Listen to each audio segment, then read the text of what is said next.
Both, I'm Watanabe Shinji, Kudo Daidoji Shihan, and also Rigari Karate Renshi. Today, I will answer a question from a viewer. Oh Sensei, thank you for your always insightful videos. I have learned so much from your deep understanding of kata.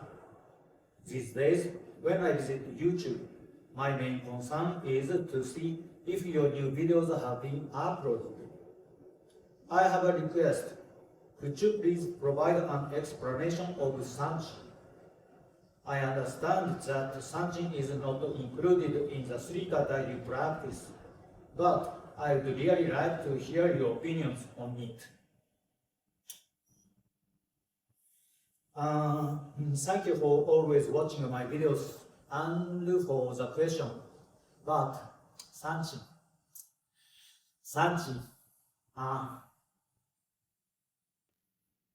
well, in the Shurite or Tomarite lineage, the basic and ultimate kata is Naihachi, right? And in the Nahate lineage, I think that the position kata is probably Sanjin. So I have received so many requests from various people, not only from this person, in fact, to explain about Sanjin as well. But to be honest, I don't want to touch this subject. I fear that it would affect me too much or I would get into trouble. So, if possible, I'd like to simply say, I don't really know much about it. That's all, the end. And leave it at that. But at the same time, I always want to be honest with my viewers. So this time, I decided to be brave and make a video. Then, here we go. Os. First, let me show you the Sanjin that I know. Just the first part.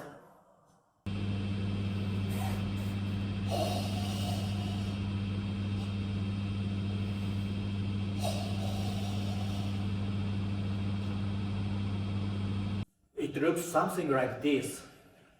Just like Naihachi, there are likely various differences in Sanjin, depending on the style.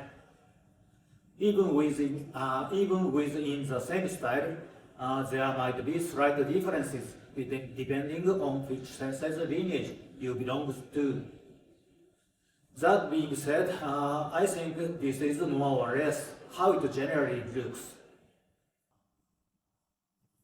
So, how should we understand this kata? A good way to deeply understand something, not just Sanjin, is to compare it with something else. Specifically, compare it to something similar and focusing on the differences.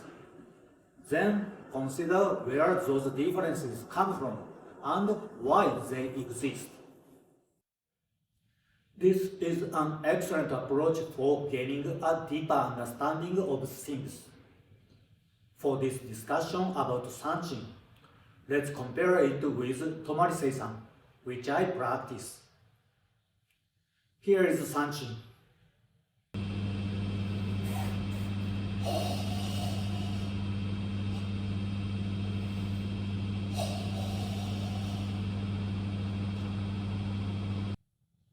And here is Tomari Seisan.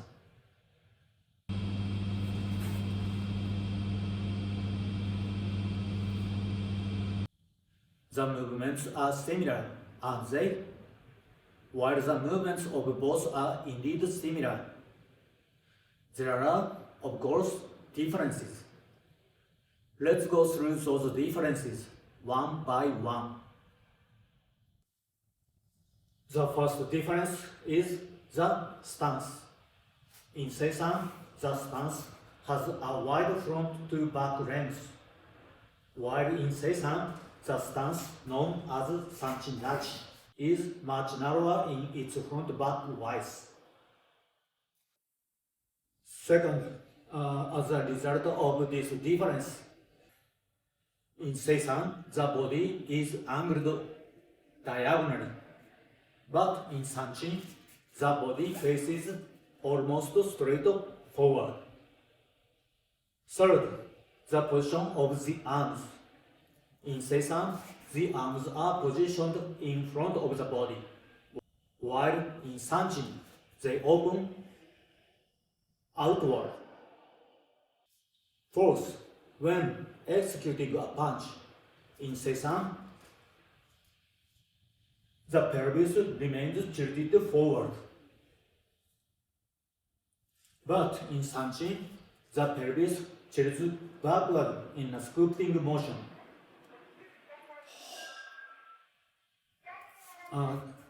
This movement is referred to as gamaku o ireru in Okinawan cult terminology, or more precisely, fusugamaku o ireru.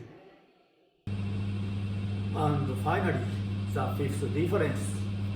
When executing a punch in Seisan, it is done without a breathing sound. In contrast, Sanchin is performed with a unique breathing known as ibuki.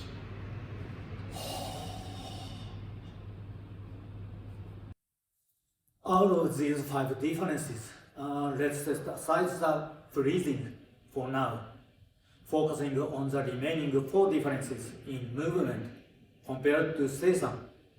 How can we summarize the characteristic of Sanchin? For those who have repeatedly watched my previous videos and understood the theory I've shared, I believe you should be able to arrive at the answer. Pause the video for a moment and think about it. Now, go ahead.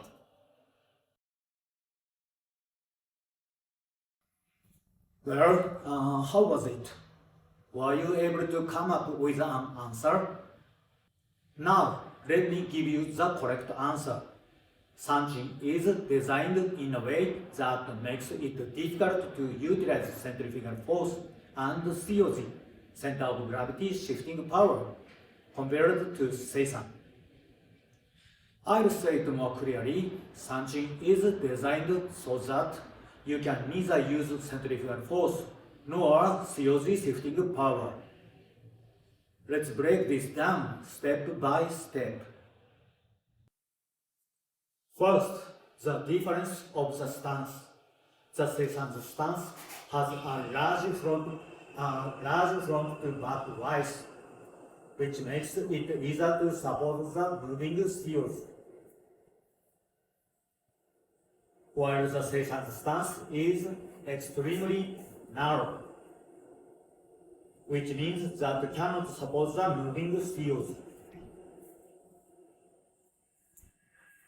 In other words, it is a stance that does not allow COG movement.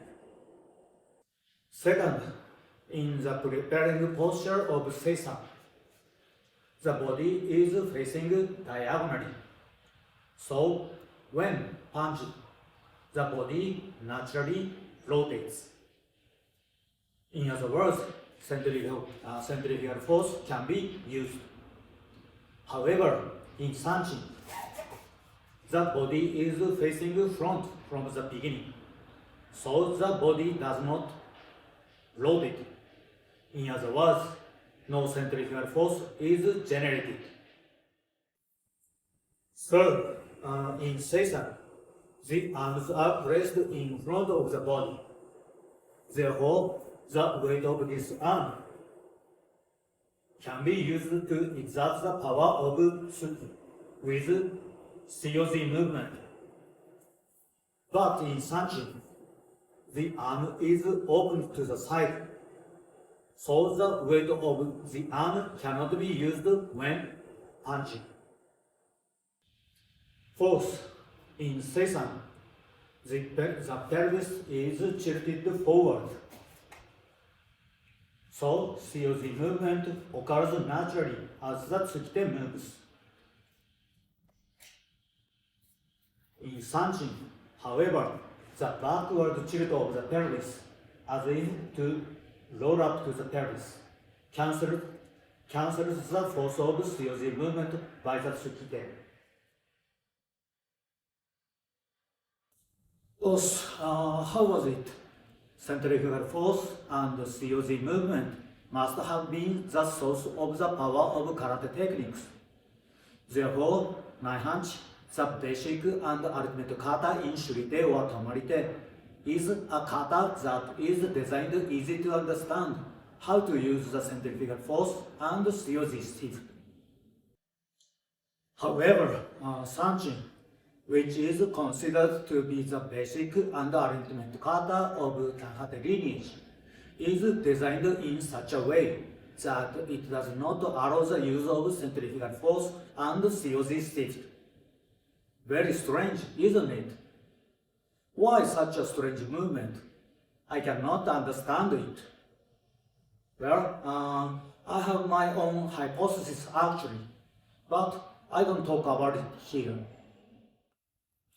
Finally, just to be clear, I'm not saying that Sanchin is bad or wrong. All I'm saying is that I feel Sanchin is a very strange kata, and I now cannot understand it. Please don't misunderstand it. Now, regarding breathing, I think that is very good. In fact, I sometimes use Sanchin breathing when practicing Naihanchi or Seisan. However, I do not do it in a way that Goju practitioners do, where they tense their entire body and exhale with a loud forceful sound.